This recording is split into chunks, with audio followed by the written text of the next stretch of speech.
Coucou tout le monde, bienvenue dans une nouvelle interview des clientes du Mastermind de la dernière cohorte. Et aujourd'hui, c'est Sylvie qui est venue nous parler de son parcours au sein du Mastermind et se présenter. Bonjour Sylvie, bienvenue. Bonjour Christa, merci pour l'invitation. Avec plaisir, je suis vraiment contente de pouvoir te recevoir aujourd'hui et que tu puisses un peu partager le chemin parcouru parce qu'il y a eu un beau chemin parcouru. On a encore échangé avant cette interview aujourd'hui et encore bravo pour tout ce que tu as mis en place. Moi, ce que je te propose, c'est de commencer cette interview par une présentation de toi, de qui tu es en tant que thérapeute, que professionnel, qu'artiste, et ensuite de nous dire qu'est-ce que tu proposes aujourd'hui comme accompagnement. Volontiers. Alors moi, je m'appelle Sylvie Arletta. Je suis une artiste et coach en créativité. Pour moi, ce qui m'intéresse, c'est vraiment d'accompagner des personnes dans la réalisation d'un livre d'artiste à partir de différentes techniques comme la peinture, le dessin, le collage, l'écriture et aussi la reliure. La reliure, c'est l'art de faire des livres. Et mon but, c'est vraiment que les personnes qui viennent chez moi, qui sont essentiellement des femmes, j'ai un programme qui s'appelle les Créatives, eh bien, elles découvrent ce trésor créatif qu'elles ont en elles pour plus de liberté et finalement pour oser cette liberté ensuite dans la vraie vie. Parce que quand on le fait dans un atelier, ensuite, ça se transforme dans la vraie vie aussi. Hmm. Et je sais que tu avais pris un- une création que tu fais, que tu voulais nous montrer, parce que c'est vrai que des fois, ça reste un peu abstrait. Oui, par exemple, voilà le genre de choses qu'on peut faire. Donc, on va vraiment travailler la reliure, c'est l'art de faire des livres, pour que les personnes qui viennent à la fin du semestre, elles aient dans les mains un objet tangible. Et bien sûr, à l'intérieur, on va tout le transformer donc avec différentes techniques de création, parce que le but, c'est vraiment pas la reliure, mais la créativité. Donc, les personnes qui viennent, elles vont vraiment pouvoir découvrir des techniques, des astuces pour vraiment développer cette créativité, puis surtout trouver leur propre style, parce que chaque personne est unique. Ça, c'est mon credo. Chaque personne est unique, a une façon bien particulière de créer, de créer dans la vie, mais aussi de créer dans un atelier. Ouais. L'atelier, c'est un petit cocon préservé pour oser ce qui nous fait un peu peur peut-être. Et puis ensuite, ça donne confiance pour le faire dans la vraie vie de tous les jours. Hmm. Magnifique. Alors toi, Sylvie, ça fait, en fait, on a cheminé plusieurs années Mhm. ensemble. Qu'est-ce qui t'avait mené à la dernière année à prendre le mastermind? Pourquoi tu as choisi d'entrer dans le mastermind, de rejoindre le mastermind? Bon, moi, quand j'ai rejoint le mastermind, j'étais un petit peu l'entrepreneuse qui fait tout toute seule parce que voilà, je mène un peu tout.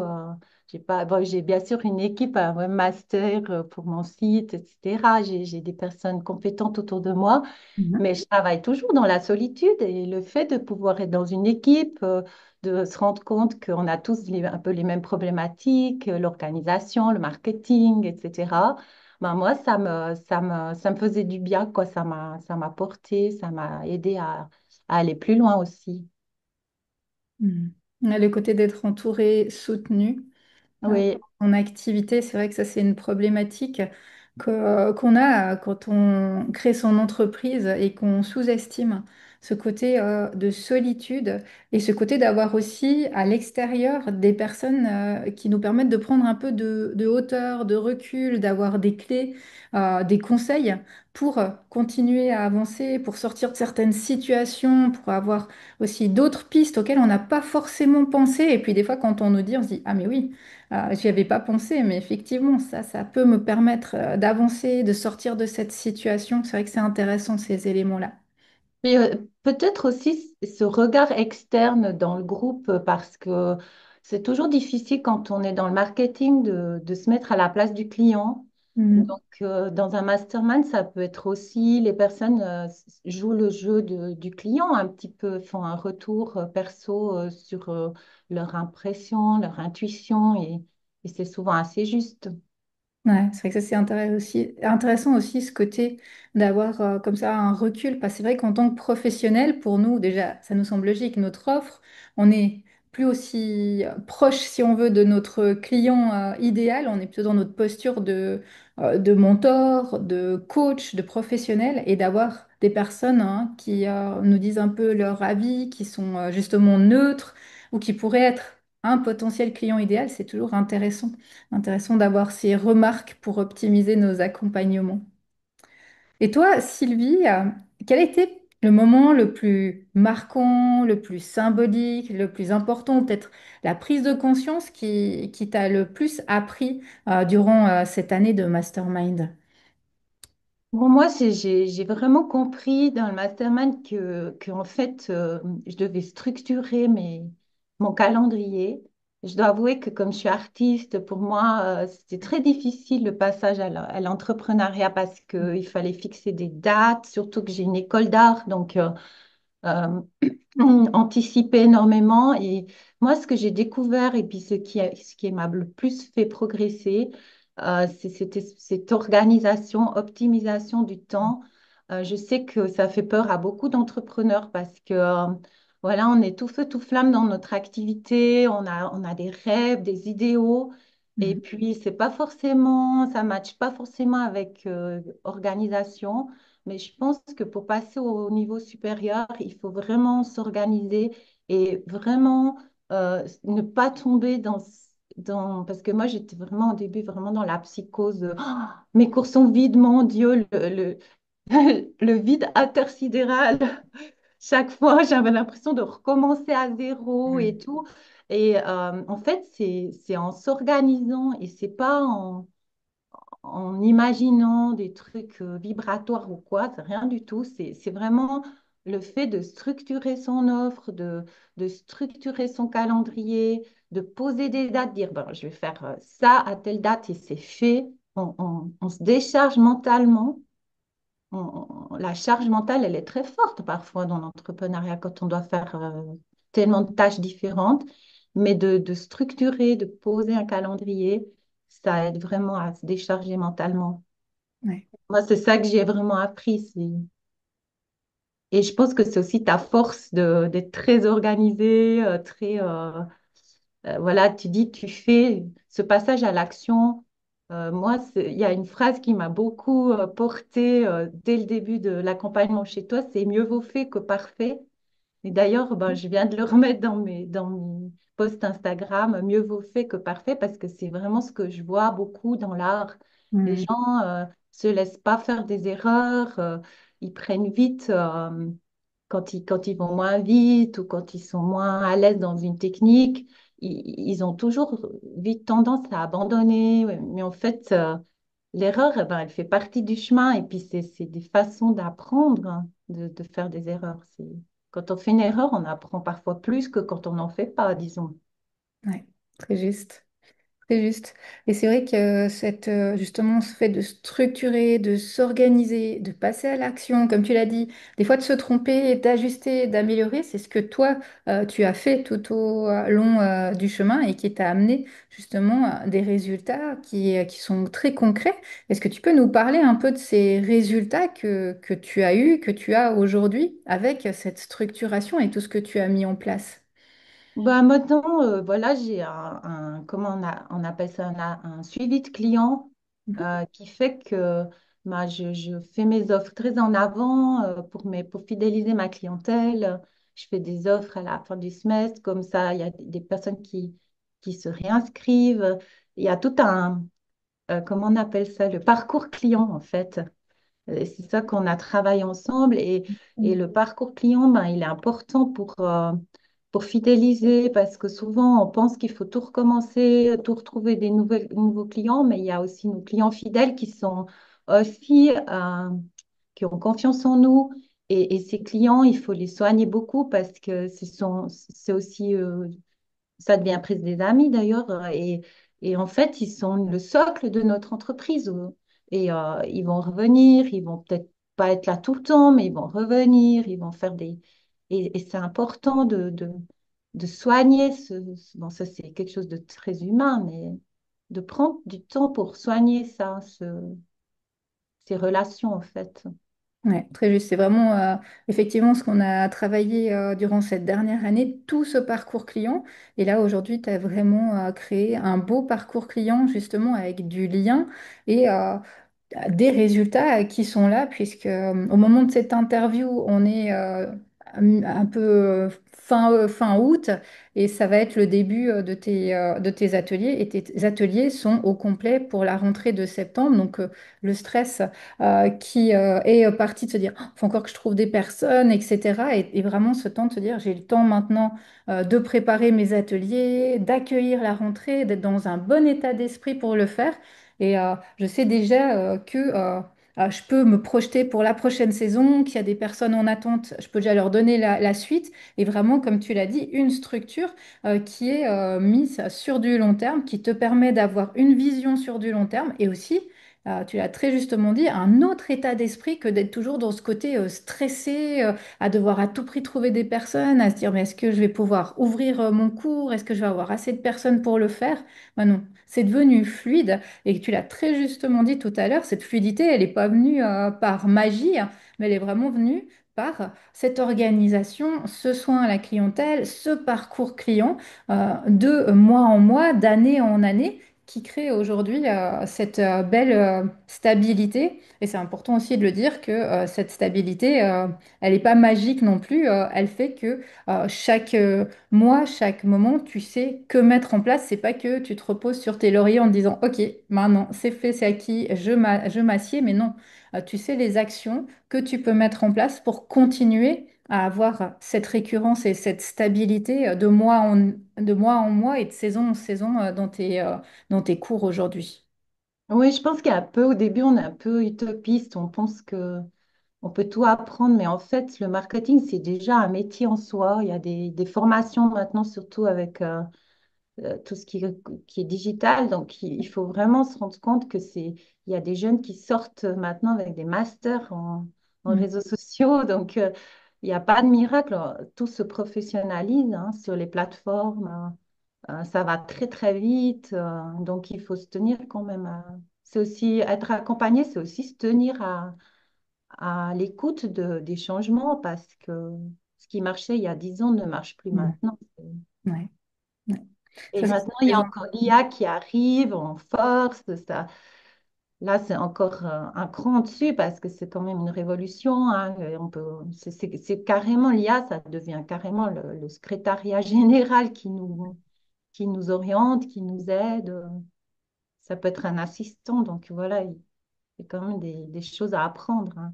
Ouais, exactement, exactement ce que tu partages là, c'est essentiel. Le fait qu'il y a une structure qui est posée, il y a une organisation qui est faite, il y a des offres qui sont là, mais d'année en année, il y a des changements qui se font. Il y a, comme tu dis, une réalité au niveau du marketing, au niveau de aujourd'hui l'intelligence artificielle, du digital, et c'est aussi à l'entrepreneur à aller intégrer ça dans son entreprise, dans son quotidien.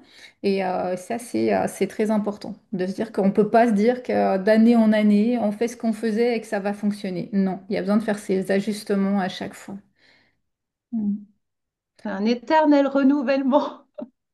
Oui, Je pense que ça fait partie de l'entrepreneuriat, mais aussi de toutes les entreprises qui fonctionnent bien. Elles sont exactement. toutes J'irais plus. confrontées à ça, hein, de devoir être souple, s'adapter. Ouais, c'est ça. On l'a vu pendant le Covid, tout est passé beaucoup, il y a eu beaucoup de formations en ligne, et puis maintenant on en revient un petit peu, mais c'est vrai que Ouais, je dirais plus d'ajustement en fait. C'est un éternel ajustement à la situation actuelle. Et d'une fois qu'on a des belles fondations, après on peut justement être dans ce côté je m'adapte à la nouveauté, j'intègre quelque chose de nouveau dans mon entreprise, je revois une façon de communiquer. En attendant, notre base, nos fondations, elles sont là, elles sont posées, elles sont solides et on peut se reposer sur ces fondations. oui, oui, tout à fait. Et si tu devais nous donner trois mots pour synthétiser, pour résumer ton année au sein du mastermind, lesquels tu utiliserais? Euh, Organisation, partage et ouverture. Mhm. Et qu'est-ce que tu dirais à une personne qui hésite à entrer dans le mastermind? Parce qu'on le sait, c'est pas évident de prendre une formation qui a quand même un investissement, autant dans le temps, dans l'engagement que ça demande, que financièrement, qui a peut-être déjà eu des mauvaises expériences ou ce qui se dit, ouais, une formation en plus qui va peut-être de nouveau m'amener aucun résultat. Qu'est-ce que tu lui dirais à cette personne? Moi, je dirais de pas trop réfléchir longtemps parce que, en fait, être accompagné, c'est aussi une garantie, non seulement moi, je dirais c'est une garantie d'engagement. Parce que souvent, quand on est seul avec soi, on peut s'abandonner soi-même et de s'engager devant le groupe. Moi, j'ai toujours l'image du premier mastermind que j'ai fait chez toi où on avait fait vraiment un rituel d'intention et puis là, ben, tout ce que j'avais vraiment posé, ben, ça s'est réalisé. Et ça donne une énorme force. Après, la personne, elle doit bien se rendre compte que c'est son engagement qui va faire la différence. Il n'y a pas de formule magique. On peut prendre un accompagnement à 20 000 euros chez la meilleure coach du monde.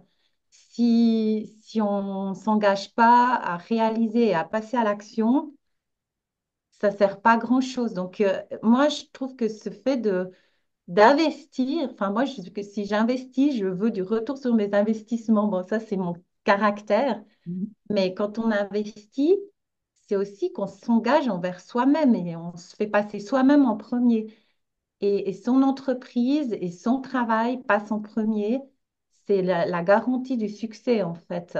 Hmm, très Je juste. pense qu'on peut bien prendre une formation à 200 francs sur Internet et puis on va appliquer à peu près le 1%. On fera trois petites vidéos, puis après on va oublier. Donc je pense que le côté humain et engagement devant les autres et puis aussi le suivi que tu fais qui est très personnalisé. Et moi, c'est ça aussi que je veux dire, c'est Mastermind.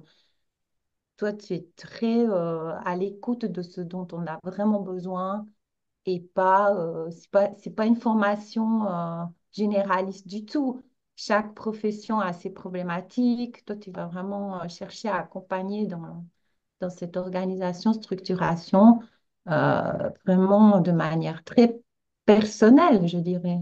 Aussi, chaque personne, elle a ses problématiques, puis comme tu serais dans l'écoute, tu sens assez vite, voilà, cette personne, elle a besoin de ça, et tu vas moi, en fait, ce que j'ai bien aimé, c'est que, en fait, le fait que tu sois très dans l'écoute, ça fait que on a l'impression qu'on trouve nous-mêmes les solutions, tu vois ce que je veux dire? Et ça, c'est vraiment un bon accompagnement.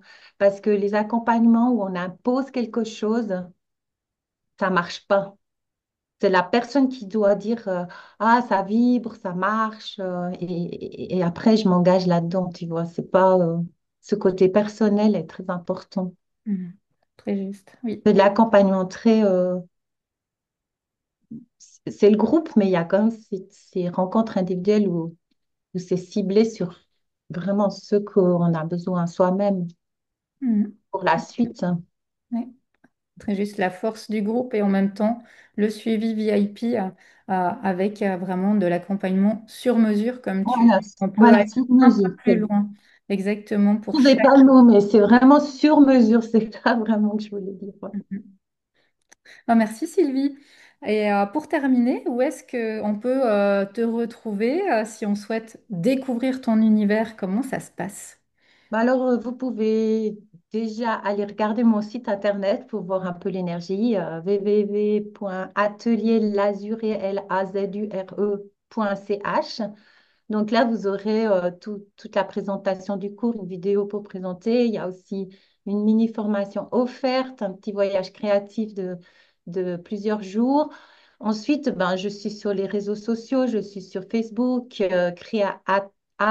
arrobase créativité libre sur Facebook et arrobase atelier souligné l'azuré Je pense que tu mettras les liens avec Je fais tous les liens. Oui. là, ben, surtout sur Instagram, moi, je suis très active. Je publie chaque 3 jours. Il y a des tutos, pour que vous sentiez mon énergie. C'est important que cette énergie vous appelle, que vous soyez attiré par ce que je fais, par ce que je propose comme philosophie de vie aussi, parce que c'est aussi ma façon de vivre, ma vie d'artiste qui est importante. Et bah, je vais être à Hérisson-sous-Gazon à la fin octobre avec un stand. Venez avec vos enfants, venez faire connaissance. Ça me fera plaisir de vous rencontrer en vrai. Et sinon, ben, moi, je propose aux personnes qui veulent juste venir découvrir tous les derniers samedis du mois, j'ai un atelier chez moi avec une thématique particulière. Là, à la rentrée, on va apprendre à faire justement un petit cahier comme ça de reliure. Ensuite, pour commencer l'art journaling. Ensuite, il y a des techniques de collage mixte pour faire des vrais tableaux de collage. Il y a des ateliers de... Je vais aussi avoir une collaboration cet automne avec une personne que j'adore, Stéphanie Grange, coach en santé posturale. Et voilà, je vous laisse aller découvrir les samedis découvertes. Ça peut être une porte d'entrée pour voir si ça, si ça appelle les personnes à venir faire un petit coucou. Oui, mais n'hésitez pas à aller découvrir l'univers de Sylvie, magnifique univers. Merci beaucoup Sylvie pour ton Merci à toi, Christa. témoignage, pour tout ce que tu as mis en place aussi. Je te félicite parce que vraiment, tu as eu de très très beaux résultats et comme tu l'as dit, c'est ton engagement qui a fait la différence et qui fait qu'aujourd'hui, tu as tes cours qui tournent, qui sont remplis, une structure, une organisation qui te correspondent et aussi des techniques qui sont uniques à toi dans ton atelier. Donc, merci à toi. Belle suite, bonne rentrée dans tes cours et puis à tout bientôt. À bientôt, Christa. Merci.